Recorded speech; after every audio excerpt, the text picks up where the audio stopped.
오늘 읽은 말씀은 저도 개인적으로 굉장히 지키려고 노력하는 말씀 가운데 하나이고 또 개인적으로 생각하기에 성경에서 가장 중요한 말씀이라고 생각합니다. 그런데 그럼에도 불구하고 항상 제 마음에 숙제로 남아 있었던 그런 말씀이기도 합니다. 하나님을 사랑하고 이웃을 사랑하라. 왜냐하면 이 말씀을 쫓아서 말씀대로 살려고 부단히 나름대로 노력했는데 결국은 도저히 사랑할 수 없는 내 자신을 많이 발견을 하게 됩니다. 그래서 이게 항상 숙제였어요. 그런데 이번 주에 말씀을 다시 한번 묵상하면서 좀 해답을 얻은 것 같습니다. 그래서 좀 말씀을 함께 나누고 싶습니다. 제가 처음에 하나님 앞에 목회자로 살겠습니다 하고 서원을 하고 정말 기적적으로 신학교에 입학을 했습니다. 신학교에 기적적으로 입학을 해서 정말 그 감격에 들떠서 드디어 하나님이 나를 사용하시는구나. 도저히 자격이 없는 나를 하나님께서 드디어 목회자로 주의 종으로 사용하시는구나 하는 그런 감격에 벅차서 그렇게 신학교에 입학했습니다. 그래서 처음 학기 초가 돼서 대부분의 학생들이 서로 전국에서 모여들다 보니까 서로 모르잖아요. 그래서 서로를 알아가고 서로 친해지려고 말도 붙이고 이런 시간들 가운데서 한 학생이 있었어요. 한 여아구가 있었는데 어릴 때 화상을 입어서 이 얼굴 절반이 다 이제 살을 다른 데서 갖다 붙이고 이렇게 흉측하게 화상을 입은 한 여아구가 있었습니다. 그런데 유독 그 친구만은 다른 친구들하고 친해지지 못하고 말도 붙이지 못하고 그렇게 6개월을 그렇게 학교를 다녔어요. 그리고 나서 이제 여름방학이 지나고 2학기에 접어들면서 들려오는 소식이 그 아이가 방학 기간 동안 이제 스스로 생을 거뒀다는 얘기를 들었습니다. 그러니까 돌아보니까 저도 말 한마디 붙이지를 못했더라고요. 그런 시간들을 보내면서 근데 정말 제가 지금에서도 정말 안타까웠던 것은 그 일이 있고 나서 우리들은 친구들끼리 모여서 나름대로 신학생활합시고 자 사람은 천국에 가느냐 지옥에 가느냐 그것을 놓고 신학적으로 토론을 하고 논쟁을 했던 기억이 있습니다. 그 모습들이 저에겐 평생 하나의 숙제로 남아요. 그래서 내가 정말 주님의 종으로서 다른 사람들을 사랑하고 하나님을 사랑하겠다고 그렇게 다짐하고 내 삶의 전체를 들여서 주님 앞에 주님을 위해서 살겠다고 다짐했던 그런 열정과 그런 포부를 가지고 신학교에 왔는데 결국은 내 바로 옆에 내 동기, 내 친구가 그 어떤 희망도 찾아볼 수 없어서 절망에 빠져서 결국은 생을 던지는 그런 상황 가운데서도 우리는 그저 너무나 잔인하게 교리 논쟁만 하고 있었던 그런 모습이 너무나 부끄럽고 너무나 처참하게 다가왔습니다. 그래서 이 말씀은 오늘 특별히 이 말씀은 개인적으로 저에게도 항상 숙제로 남는 말씀이에요. 주님은 사랑하라고 말씀하셨는데 도저히 아무리 애를 쓰고 노력을 해봐도 정말 사랑하기가 너무나 어려운 거예요. 너무나 힘든 거예요. 어떻게 보면 정말 불가능에 가까울 정도로 도저히 사랑할 수가 없어요. 나한테 친절하고 나한테 잘 대해주는 사람도 사랑하기가 어려운데 때로는 나를 미워하고 때로는 나를 욕하는 사람들까지도 사랑하라고 하시고 심지어 원수까지도 사랑하라고 하시는데 그걸 어떻게 우리가 받아들일 수 있냐는 말이죠. 제가 항상 마음속에 두고 있는 그 안도현님의 짧은 시가 있습니다. 너에게 묻는다라는 시인데 들어보십시오. 연탄재 함부로 발로 차지 마라. 너는 누구에게 한 번이라도 뜨거운 사람이었느냐. 굉장히 짧은 시입니다. 이걸 항상 마음속에 간직하고 사는데 심지어 우리는 때로는 연탄재보다도 못한 삶을 살고 있다는 거죠. 주님은 끊임없이 사랑하라. 너는 정말 하나님 앞에 사람들 앞에 뜨거운 사람이 되라고 말씀하시는데 우리 안에 그 열기가 식어지고 식어져서 어찌 보면 그 바닥에 나뒹구는 연탄재보다도 그 자그마한 온기를 품고 있는 자기의 생명을 다, 자기의 모든 온기를 다 내어주고 길거리에 나뒹굴고 있는 그 연탄재보다도 못한 삶을 살고 있는 우리의 모습을 돌아보게 됩니다. 그래서 오늘 이 말씀이 평생 저에게는 숙제였는데 이번 주에 묵상을 하면서 좀 해답을 얻은 것 같아서 그래서 좀 함께 나누고 싶습니다. 어떻게 하면 사랑할 수 있는지 이제서야 조금 실마리가 보이는 듯 합니다. 여러분 오늘 말씀해 보면 주님께서 마음과 목숨과 뜻과 힘을 다해서 사랑하라고 말씀하시죠. 자, 우리가 주님이 말씀하시면 순종해야 됩니다. 사랑하라 라고 말씀하시면 순종해서 사랑해야 되죠. 근데 그게 안 되는 거죠. 그래서 우리가 정말 어렵고 힘들죠. 그런데 여러분, 순종에 대해서 생각해 볼 때 우리는 흔히 주님의 명령을 행동으로 실천하는 것을 순종이라고 생각합니다. 그런데 사실은 순종의 참뜻은 단순히 그 명령을 지키느냐 지키지 않느냐 이 문제가 아닙니다. 순종은 무슨 문제냐 하면 이해의 문제입니다. 내가 나에게 명령한 그 주님의 뜻을 이해하느냐 이해하지 못하느냐의 뜻이죠. 그래서 우리가 우리의 마음과 뜻은 내 생각과 마음으로 주님을 제대로 이해하라는 말이죠. 마음을 다하고 목숨을 다하고 뜻을 다해라. 이 말은 그냥 단순히 시키는 대로 하나님이 시키는 대로 그냥 하느냐 안 하느냐 이 문제가 아니라 정말 네가 네 마음으로 너의 의지로 주님의 뜻을 이해하느냐 이거를 물으시는 거거든요. 근데 때로는 우리가 그 마음을 이해하지 못하고 그 뜻을 이해하지 못하고 그냥 주님이 시키셨으니까 해야지 이렇게 생각한다면 이거는 맹종에 불과한 겁니다. 주님의 뜻을 헤아리지 못하고 이해하지 못하고 그냥 하려니까 하는 것은 맹종이에요. 이거는 이단이나 사이비들도 얼마든지 우리보다 훨씬 더 잘하는 일입니다. 그럼 순종이 뭡니까? 순종은 먼저 내가 뭘 하기 이전에 하나님의 뜻이 무엇인지 하나님이 정말 원하시는 것이 무엇인지를 이해하라는 얘기입니다. 그래서 주님께서는 그냥 하나님을 사랑하라 라고 말씀하시지 않고 뭐라고 말씀하세요? 마음을 다하고 목숨을 다하고 뜻을 다하고 힘을 다해라. 즉 하나님을 먼저 이해하라라고 말씀하고 있습니다.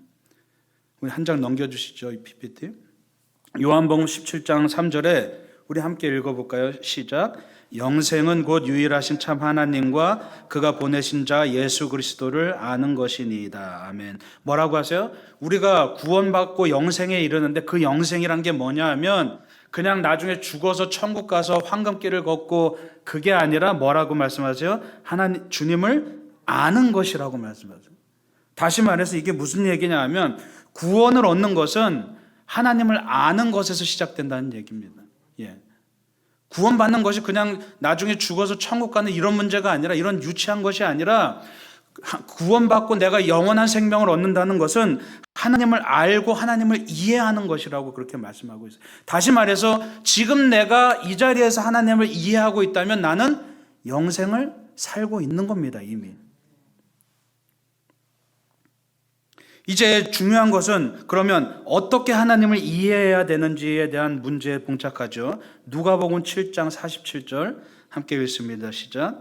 이러므로 내가 내게 말하노니 그의 많은 죄가 사하여졌도다. 이는 그의 사랑함이 많음이라. 사함을 받은 일이 적은 자는 적게 사랑하느니라. 아멘. 저는 이 말씀에서 해답을 찾은 거예요. 내가 어떻게 하나님을 사랑할 수 있을까? 어떻게 이웃을 사랑할 수 있을까? 사랑은 도대체 어디서 생겨나지? 이게 계속해서 궁금했고 계속해서 답을 찾으려고 노력했는데 오늘 이 말씀에서 답을 찾은 거예요. 뭐예요? 내가 용서함을 받았을 때 그때 비로소 사랑할 수 있게 되는 거예요.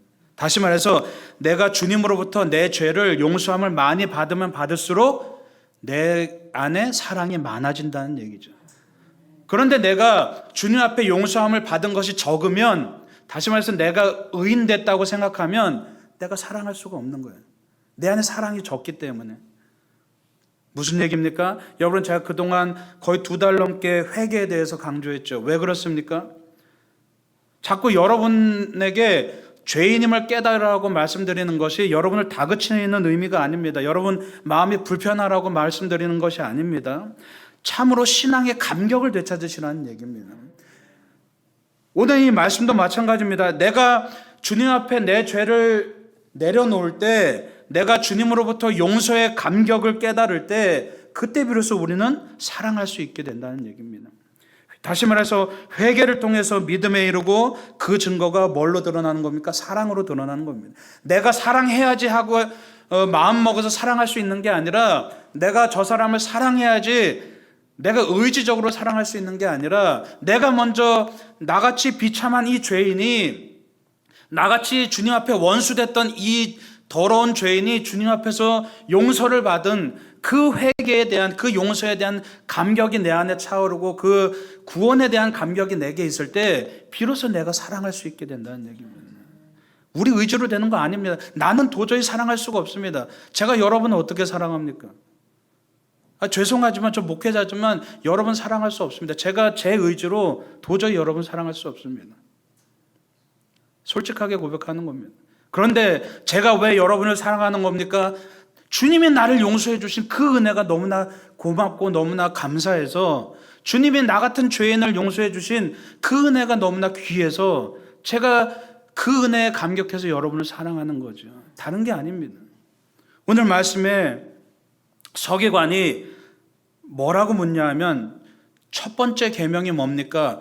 율법이 613개나 율법을 우리한테 주셨는데, 그 중에서 가장 첫 번째가는 가장 중요한 율법이 뭡니까? 라고 묻는데, 주님은 뭐라고 말씀하세요? 한 가지를 이야기하는 것이 아니라 하나님을 사랑하고 내 이웃을 내 몸과 같이 사랑하라. 두 가지의 말씀을 주시죠. 분명히 서기관은 그냥 가장 최고의 한 가지, 그 첫 번째 율법이 뭐냐고 물으시는데, 예수님은 두 가지를 말씀하시는 겁니다. 왜 그렇습니까? 바로 주님이 보실 때는 그 두 가지가 두 개가 아니라 하나라는 뜻입니다. 다시 말해서 우리는 자꾸만 인간의 육적인 생각으로 하나님 사랑과 이웃 사랑을 자꾸만 나누려고 하죠. 그런데 그게 아니라 주님이 말씀하시는 것은, 하나님을 사랑하고 이웃을 사랑하는 것은 절대로 나눠줄 수 없다는 겁니다. 그게 하나라는 얘기입니다. 다시 말해서 우리는 자꾸 신앙을 관념적으로 생각하고 하나님을 사랑하려고만 애쓰는데, 그럼에도 불구하고 너희가 이웃을 사랑하지 못한다면 그 하나님을 사랑하는 것조차도 아무것도 아니라고 말씀하고 있는 거예요. 왜요? 하나님을 사랑하는 것, 즉 우리가 구원의 그 은혜에 감격해서 우리가 자발적으로 하나님을 사랑하게 된다면 자연스럽게, 당연히 자동으로 이웃도 사랑할 수 있게 된다는 얘기입니다. 그래서 뭐가 정말 중요한 겁니까? 내가 하나님을 사랑하느냐 아느냐, 이게 중요한 게 아니라, 내가 정말 내게 주신 그 구원의 은혜가 얼마나 내 안에서 감격으로 찾아오느냐, 내 안에서 얼마나 뜨거운 그런 감격으로 다가오느냐, 그것을 주님께서 보신다는 그 말씀입니다. 그래서 내가 사랑하는 것이 아니라 뭐예요? 사랑하게 된다는 얘기. 능동태가 아니라 수동태입니다. 내가 사랑할 수는 없지만 주님이 나를 사랑으로 이끄신다는 말입니다. 여러분 한 장 넘겨주시죠. PPT. 고린도후서 5장 14절에 그래서 뭐라고 말씀하세요? 함께 읽습니다. 시작. 그리스도의 사랑이 우리를 강권하시도다. 우리를 막 밀어내신다는 거예요. 뭐가요? 주님의 사랑이. 그래서 우리가 사랑하는 겁니다. 여러분 안에 사랑이 없는데 어떻게 사랑합니까? 그건 말이 안 되는 거예요. 우리가 사랑할 수 없습니다. 오늘 제목처럼 나는 도저히 사랑할 수 없습니다. 그러나 우리가 주님의 그 구원의 은혜를 깨달을 때 비로소 주님의 사랑이 우리를 밀어내는 겁니다. 그래서 우리가 사랑하게 되는 겁니다. 그래서 이웃사랑이라는 것은 내가 내 가족을, 내 친구를 억지로 사랑할 수 없습니다. 이웃사랑이라는 건 뭐냐면 하나님 사랑의 증거예요. 내가 하나님의 사랑을 받았다는 것에 대한 증거로서 우리가 이웃을 사랑하는 겁니다. 그러니까 하나님을 사랑하는 게 아니라 사실은 우리는 먼저 하나님의 사랑을 받은 거죠.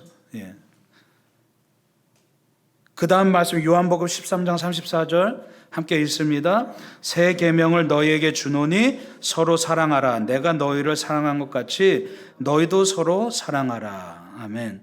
뭐예요? 우리 스스로는 사랑할 수 없습니다. 어떻게 사랑할 수 있어요? 주님이 우리를 사랑한 것 같이, 이것을 새로운 계명으로 주신다고 말씀하고 있습니다. 이미 구약에서도, 이미 시내산 율법에서도 하나님을 사랑하라 이미 있었어요. 근데 주님께서 다시 새로운 계명을 주시는데 어떤 계명이냐 하면 내가 너희를 사랑한 것 같이 서로 사랑하라라고 그렇게 말씀하고 있습니다. 다시 말해서 그 사랑은 율법적으로 내가 그것을 지키느냐 안 지키느냐 이 문제가 아니라 주님의 나에게 주신 그 사랑을 깨달을 때 비로소 내가 하나님을 사랑할 수 있고 이웃을 사랑할 수 있게 된다는 것을 여러분 기억하시기 바랍니다. 깨달아야 됩니다. 그 사랑을. 내가 그 사랑을 받았다는 걸 깨닫지 못하면 도저히 우리는 그 누구도 사랑할 수가 없다는 얘기입니다. 그래서 우리가 어떻게 사랑할 수 있습니까? 관상의 영성을 통해서 사랑할 수 있습니다. 이 얘기는 뭐냐면 우리가 우리 눈앞에 펼쳐지는 모든 현상들, 모든 상황들, 우리가 만나는 모든 사람들을 통해서 누굴 바라봐야 되는 거예요? 하나님을 바라봐야 되는 거예요. 그것을 꿰뚫고 우리의 앞에 놓여지는 수많은 그 현상들을 꿰뚫고 그 뒤에 계신 하나님을 바라봐야 되는 겁니다. 여러분 톨스토이의 그 단편소설 사랑이 있는 곳에 신도 있다 거기에 보면 이 구두수성공 마틴이라는 사람이 나옵니다. 그 사람이 정말 신앙이 좋은 사람이었는데 정말 하나님을 만나고 싶어요. 예수님을 만나고 싶어 했어요. 근데 꿈에서 예수님이 내가 내일 찾아가겠다라고 그렇게 말씀하세요. 그래서 주님이 언제 나한테 찾아오시나 계속 하루 종일 창밖을 보면서 기다립니다. 근데 그 추운 겨울날인데 청소부가 거리를 추운데 덜덜 떨면서 청소를 하고 있습니다. 그래서 이 마틴이 그 사람을 초대해서 대접을 합니다. 그리고 나서 또 어린아이를 아는 여인이 주위에 막 덜덜 떨고 있습니다. 그래서 또 초대해서 대접을 합니다. 또 시간이 지나서 한 소년이 배고픔에 굶주려서 사과를 하나 훔치다가 걸려서 노인한테 그 사과 장수한테 혼나고 있습니다. 그래서 이 사람 마틴이 나서서 도와줍니다. 그러고 나서 하루를 보내고 다시 잠이 들었는데 주님이 꿈에 나타나셨는데 먼저 처음에 도와줬던 청소부가 꿈에 나타나고 그 다음에 여인이 꿈에 나타나고 그 다음에 사과를 훔친 소년이 꿈에 나타나고 그 다음에 예수님이 나타나셔서 말씀하시죠. 너희가 여기 있는 형제 가운데 가장 보잘것없는 한 사람에게 해준 것이 바로 나에게 해준 것이다. 그 말씀을 상기시키면서 내가 오늘 너를 3번이나 찾아갔는데 네가 나를 환대해주고 접대해줘서 너무 감사했다라고 그렇게 하면서 이야기가 끝입니다. 뭡니까? 우리가 이 구두수성공 마틴처럼 당장 놓여진 그 눈앞의 상황들, 당장 내 눈앞에 있는 그 상대방 그 모습을 보는 것이 아니라 그 뒤에 계신 예수님의 모습을 바라봐야 된다는 얘기죠. 그래야 우리가 사랑할 수 있는 겁니다. 오늘 서기관은 구약의 말씀을 인용하면서 사랑하는 것이 제사의 제물을 바치는 것보다 귀한 것이라고 이야기하죠. 그게 최상의 예배라고 서기관도 그렇게 고백을 합니다. 여러분 예배란 것은 하나님께 영광을 돌리는 겁니다. 우리가 하나님의 뜻대로 살 때 주님께서 가장 영광 받으시는 줄 믿으시기 바랍니다. 하나님의 뜻이란 건 다른 것이 아니라 하나님은 사랑이시다. 말 그대로 그 사랑이 우리 안에 있으면 하나님이 가장 영광 받으시는 거죠. 그래서 과연 우리가 드리는 이 예배 가운데 우리가 사랑이 있는가? 가장 먼저 내가 사랑하느냐 이걸 묻기 전에 내가 정말 사랑받는 사람인가? 내가 주님으로부터 얼마나 큰 사랑을 받았는가? 내가 주님으로부터 얼마나 큰 용서를 받았는가?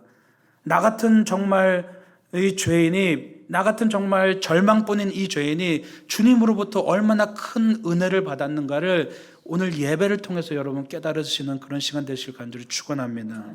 그게 바로 예배라는 겁니다. 넘겨주시죠. 로마서 12장 1절 말씀 우리 함께 읽습니다. 시작. 그러므로 형제들아 내가 하나님의 모든 자비하심으로 너희를 권하노니 너희 몸을 하나님이 기뻐하시는 거룩한 산제물로 드리라. 이는 너희가 드릴 영적 예비니라. 아멘. 여러분 보세요. 진짜 영적 예배는 우리를 산제물로 드리는 것이 예배라는 겁니다. 이게 바로 이 사랑하는 것과 일맥상통합니다. 왜냐하면 사랑하려면 우리가 누군가를 사랑하려면 내가 살아있으면 안 됩니다. 이기심과 이타심은 완전히 반대되는 개념이죠. 내 안에 이기심이 있으면 남을 사랑할 수 없습니다.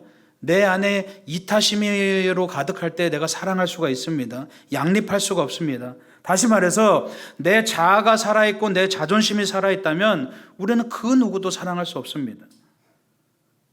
그래서 뭐가 진짜 예배입니까? 내가 죽어지는 것이 진짜 예배라고 오늘 말씀에 말하고 있죠. 나를 산제물로 드려서 예수님이 우리를 사랑하셔서 죽으셨듯이 우리도 또한 우리의 모든 옛 자아와 이기심과 우리의 모든 탐욕들이 산제물로 드려질 때, 그래서 내가 죽어질 때 비로소 주님이 내 안에 사랑으로 함께 하시겠다고 말씀하시는 겁니다. 내가 죽어지는 것이 뭡니까? 바로 그게 회개입니다. 그래서 회개를 통해서 진정한 사랑에 우리가 도달할 수 있는 것이고, 그 사랑을 깨닫게 되고 그 사랑이 우리를 사랑하도록 자꾸 밀어붙인다는 얘기죠. 여러분, 스스로 사랑하려고, 스스로 누군가를 사랑하려고 애써봤자 우리는 결국 사랑할 수 없습니다. 그게 우리의 모습입니다. 내 안에 여전히 내 자아가 시퍼렇게 살아있으면 우리는 그 누구도 사랑할 수 없습니다. 우리는 사랑할 힘도 없고 의지도 없고 능력도 없습니다. 주님의 사랑이 우리 안에 심겨지고 그 사랑이 우리를 이끌 때 비로소 사랑하는 줄 믿으시기 바랍니다. 그래서 회개를 통해서 주님의 보혈의 은혜를 깨닫고 그 은혜에 감격하면 이제는 우리가 나를 위해서 사는 것이 아니라 주님을 위해서 살게 되는 겁니다. 그게 바로 사랑인 줄 믿으시기 바랍니다. 우리 마지막 말씀 띄워주시죠. 고린도후서 5장 14절 15절 말씀 우리 천천히 함께 읽겠습니다. 시작. 그리스도의 사랑이 우리를 강권하시도다. 우리가 생각하건대 한 사람이 모든 사람을 대신하여 죽었은즉 모든 사람이 죽은 것이라. 그가 모든 사람을 대신하여 죽으심은 살아있는 자들로 하여금 다시는 그들 자신을 위하여 살지 않고 오직 그들을 대신하여 죽었다가 다시 살아나신 이를 위하여 살게 하려 함이라. 아멘. 예, 이 말씀입니다. 주님의 사랑이 우리를 밀어붙이는데 왜 그러냐 하면 이제는 우리가 산 것이 아니라 주님이 우리 안에서 사시기 때문이죠. 나를 위해 사는 것이 아니라 이제는 우리가 주님을 위해 사는 겁니다. 그것을 이해하면 천국이 임한다고 말씀하죠. 그래서 오늘 본문 말씀에 보면 서기관이 이렇게 지혜로운 대답을 하고 난 다음에 예수님께서 서기관을 어떻게 평가하시냐 하면 너에게 천국이 멀지 않다라고 말씀하십니다. 너에게 천국이 가까이 왔다라고 말씀하시죠. 예수님께서 가장 첫 번째 설교하신 말씀 회개하라 천국이 가까웠느니라, 그 말씀과 동일한 말씀입니다. 이 말씀들이 다 연결된다는 건 뭡니까? 우리가 주님 앞에 회개하고 주님의 그 구원의 은혜를 깨달으면 우리 안에 사랑이 심겨지고 그 사랑으로 인해서 우리 안에 천국이 임한다는 사실을 여러분 믿으시기 바랍니다. 회개할 때 사랑이 생깁니다. 사함을 많이 받은 자가 사랑을 많이 할 수 있습니다. 결국 사랑은 믿음의 결과입니다. 그래서 고린도전서 13장에서 뭐라고 이야기합니까? 너희들이 대단한 믿음이 있고 엄청난 은사가 있고 어마어마한 기적을 베풀 수 있어도 사랑이 없으면 그건 아무것도 아니다라고 말씀하시죠. 고린도전서 12장에 여러 가지 은사들을 쭉 나열하면서 설명하다가 그 다음에 13장에 와서 너희들이 이런 놀라운 은사들이 있고 어마어마한 기적들을 행한 그런 놀라운 은사들 가지고 있어도 결국에는 사랑이 없으면 그 모든 것이 아무짝에도 쓸모없는 울리는 꽹과리가 될 뿐이라고 그렇게 말씀하시죠. 결국 믿음의 전제 조건은 뭡니까? 사랑이라는 얘기입니다. 내 의지로는 사랑할 수 없습니다. 내 의지가 넘쳐나면 나를 위한 삶이 됩니다. 그러면 사랑은 절대 불가능합니다. 여러분, 초대교회 성도들이 서로 사랑하고 천국을 만들어 갔습니다. 거기서 천국을 만들어 갔을 때 그 천국이 점점 넓어지면서 터키, 그리스, 로마로까지, 그것이 유럽으로 넘어가고 그것이 미국 대륙으로 넘어가고 그것이 오늘날 이 땅까지 전해져서 오늘날 우리가 이곳에서 천국을 만들어 가는 거죠. 그렇게 할 수 있었던 이유가 뭡니까? 먼저 그들이 복음에 감격하고 나를 살려주신 그 구원의 은혜에 감사했기 때문에 그들이 서로를 나누면서 사랑할 수 있었다는 얘기입니다. 그래서 그들은 자기를 위한 삶이 아니라 주님을 위해서 살아가기로 한 것이죠. 여러분, 사랑은 율법이 아닙니다. 지키느냐 마느냐의 문제가 아닙니다. 사랑은 감격의 결과입니다. 내가 얼마나 주님의 그 십자가의 은혜, 나의 죄를 용서해 주신 그 은혜에 얼마나 감격하느냐의 문제이지 율법의 문제로 이걸 지키느냐 아니냐 그 문제가 아니라는 얘기입니다. 복음의 결과입니다. 여러분 안에 적어도 우리 돌담길 교회 성도들만큼은 여러분 안에 그 죄사함의 은혜, 복음에 대한 감격이 있으시길 간절히 축원합니다. 그래서 그 복음의 감격을 가지고 주님의 사랑이 우리를 막 밀어붙이는 겁니다. 내가 뭔가 하려고 애쓰는 것이 아니라 주님의 사랑이 우리를 밀어붙이는 겁니다. 부끄럽지만 그동안 숙제였던 이 말씀이 이번 주에 묵상하면서 좀 해답을 찾은 겁니다. 여러분 안에도 내가 억지로 뭔가 사랑하려고 애쓰는 것이 아니라 정말 오늘 말씀처럼 정말 주님의 사랑이 여러분을 밀어내도록 그렇게 언제나 그 우리를 구원해 주신 그 주님의 은혜에 감격하며 살아가는 여러분 되시길 간절히 축원합니다. 기도하겠습니다.